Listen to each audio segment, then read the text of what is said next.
Emmanuel Macron part samedi pour un déplacement de plusieurs jours en Asie du Sud-Est, Vietnam, Indonésie, Singapour. Sa tournée, elle commencera par une rencontre avec les dirigeants vietnamiens. Ça sera donc lundi. Jean-François Di Meglio, bonjour. Vous êtes le président de l'Asia Centre. Vous allez vous rendre après cette interview au Quai d'Orsay pour apporter votre expertise sur cette tournée. Objectif, évidemment, c'est consolider la relation indo-pacifique de la France. C'est quoi le premier conseil que vous avez donné au Quai d'Orsay tout à l'heure ? On est sur une ligne très différente de ce qu'on a vu pour les autres voyages présidentiels. Là, on a vraiment une option Indo-Pacifique. Alors, l'Indo-Pacifique a plusieurs interprétations selon les pays qui y sont. Déjà, on a une ligne. Ensuite, on verra les conseils. La ligne de la France, c'est effectivement de protéger la liberté de navigation, d'une part, de parler effectivement de nos intérêts dans le Pacifique Sud, mais pour tout ça, il faut une capacité de projection. Et donc, pour la capacité de projection, on est quand même très loin, donc il faut des partenariats. Donc, c'est ça qui va se passer. Alors, effectivement, ce qu'on peut dire, nous, de notre côté, en tant que think tank, en tant que contributeur à la pensée stratégique française, c'est avec quel pays on a le plus de complémentarité. On a déjà beaucoup de complémentarité. Avec le Vietnam, j'imagine, déjà. Alors, oui, alors le Vietnam, c'est un paradoxe, parce que si on fait la carte des pays qui, par exemple, opèrent avec nous ou ont du matériel français, le Vietnam, c'est pas le cas.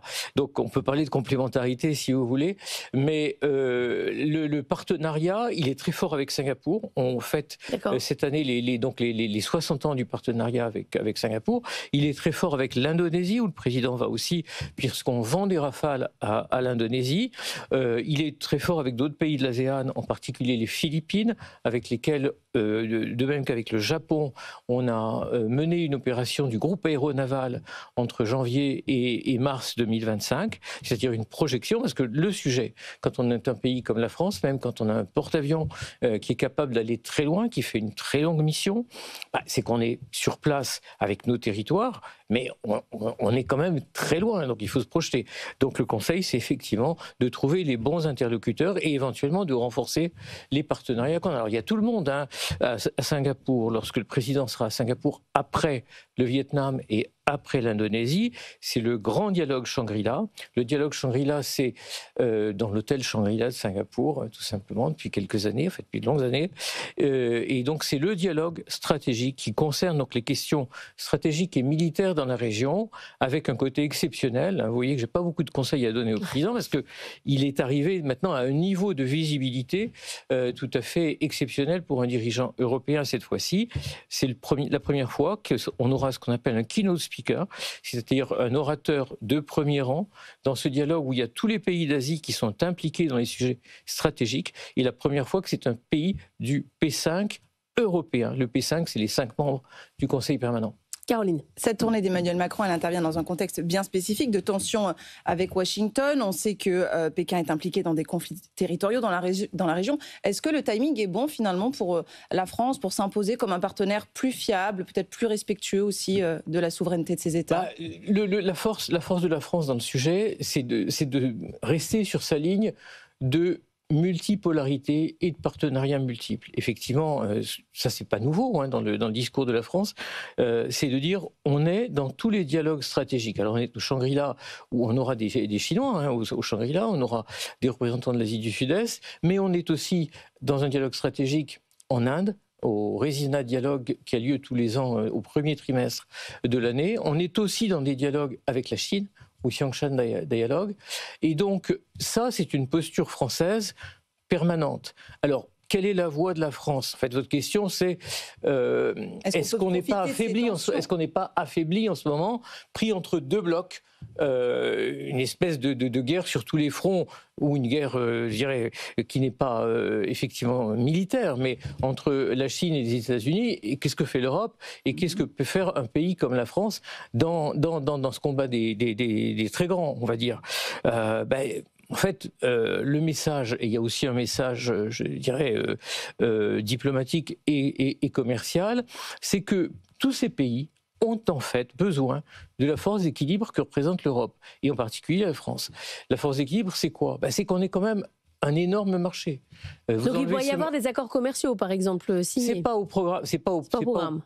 il y aura effectivement il y aura des sujets latéraux, des sujets agroalimentaires, des sujets de santé et d'environnement, mais disons que ce voyage a vraiment une caractéristique stratégique. Ça, c'est important.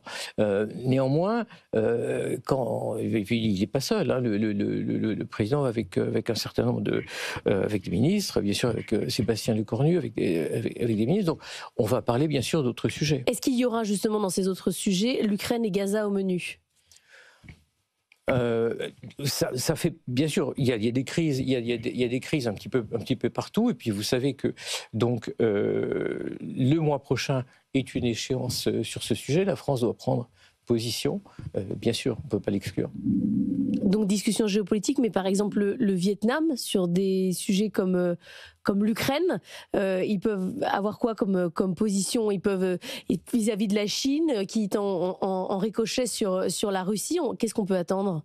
Non, le Vietnam, il a sa place dans l'ASEAN, mais on n'attend pas du Vietnam qu'il ait le poids d'un pays comme la Turquie ou les Émirats, qui effectivement ont joué un rôle sinon de médiateur, en tout cas d'intermédiaire dans un... Non, le Vietnam a un jeu très intéressant d'ailleurs, hein, parce que quand on parle du Vietnam, on se représente un pays qui est dirigé par un parti communiste, mais qui a eu, je dirais, l'habileté, du fait de ses propres intérêts stratégiques. Hein. Le Vietnam est sur une ligne de collision à certains endroits avec la Chine.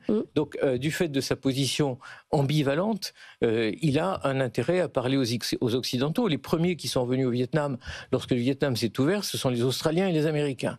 Et c'est pour ça que la France est finalement en décalage par rapport à ce qu'on pourrait imaginer de l'histoire commune entre le Vietnam et la France. Donc c'est tout ça qu'avec le Vietnam, on va essayer de rattraper. Le Vietnam, c'est aussi une très forte, un dynamisme démographique très fort. Puis ce sont des partenariats d'entreprises françaises qui sont au Vietnam. C'est de ça qu'on parle pour le Vietnam. Je n'inclurai pas les grands sujets géostratégiques dans la conversation avec le Vietnam, même si on ne les exclut pas, bien sûr. Merci beaucoup Jean-François Di Meglio d'être venu ce matin, le président de l'Asia Centre.